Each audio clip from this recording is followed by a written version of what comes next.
If you need to know how to install hardwired smoke detectors, you found the right video. In this video, I'll be showing you how to install all the hardwired smoke detectors with battery backup in this house, and the brand I'll be using is called First Alert.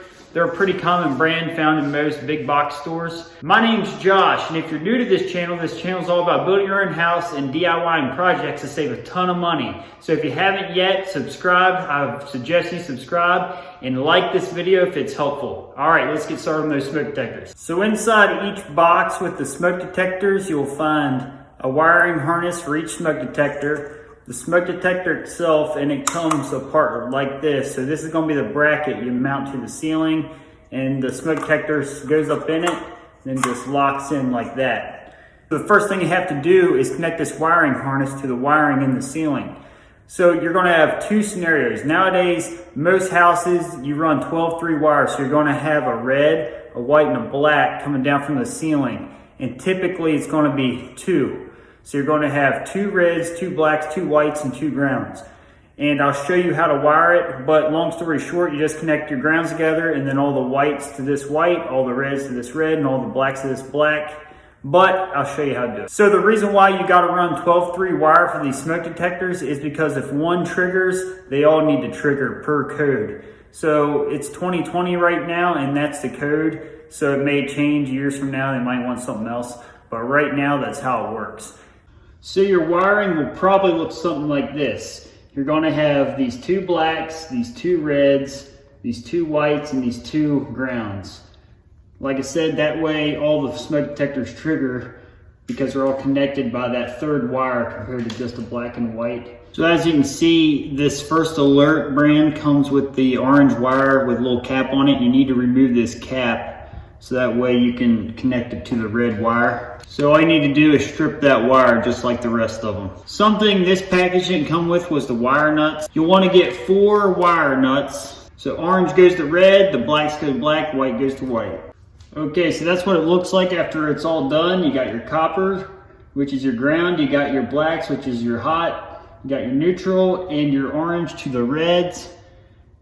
And here is your actual harness. So now what we need to do is stuff these up in the box, get them out of the way, and get ready to mount the actual bracket that hangs the smoke detector onto the ceiling.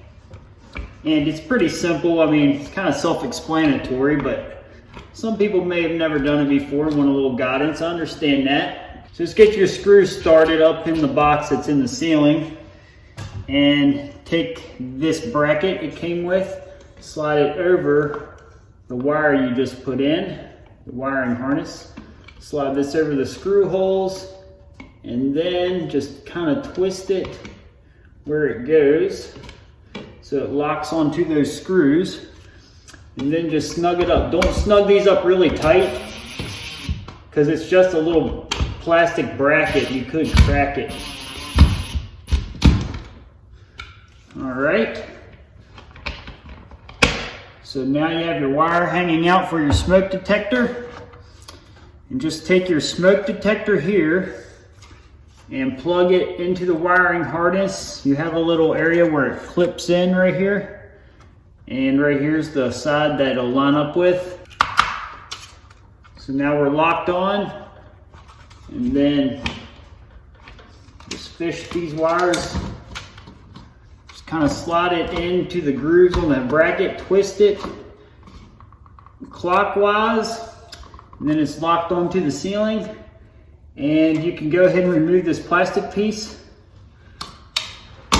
so that way it activates the smoke detector. I have 5 smoke detectors in this house, so I'm going to go through and connect all 5 of them like this. And the only difference between this one and the very last one on the run is you won't have 2 of each color. You only have one 12-3 wire coming in, so you only have a red, white, and black. And I'll show it to you, and then I'll show you how they work after they're all connected and powered on. So you'll have this at the end of the circuit. So all the other smoke detectors will have 2 wires in it, and then this one only has one 12-3 wire. And again, you do the same thing. Your orange to red, black to black, and this white to white. In this ground, there's obviously not another ground to tie to, so you just stick that up in the box and go ahead and tie these together, and I'll show you what that looks like. All right, so that's what it looks like when you're at the end of the circuit. You only have these wires coming in and that many's hooked up. Instead of 2 reds, 2 blacks, and 2 whites, you only have 1 of each going to the harness. And I just wanted to show you something. You might be wondering why this orange wire is capped off. It's because in case you're in an older house that only has black and white coming out of the ceiling like this, you would only hook it to that black and white, and that red orange wire here would just stay capped and stuffed up in the box because there's obviously no red wire to hook to. All right guys, I just wanted to show you after I got my final smoke detector in. This has already been wired up and the breaker is kicked on, and to test to make sure all these are interconnected and to test them in general, just hold this button down and you can hear the ones in the house going off. And on these first alerts, right here's the battery compartment. So it's pulled out to the side to switch the battery out when it goes dead, and it will chirp when that battery's going dead and you need to replace it. Okay, that's all there is to installing these First Alert smoke detectors. Thanks a lot for watching. Be sure to subscribe if you haven't already, and keep your eyes peeled for the next video. Peace.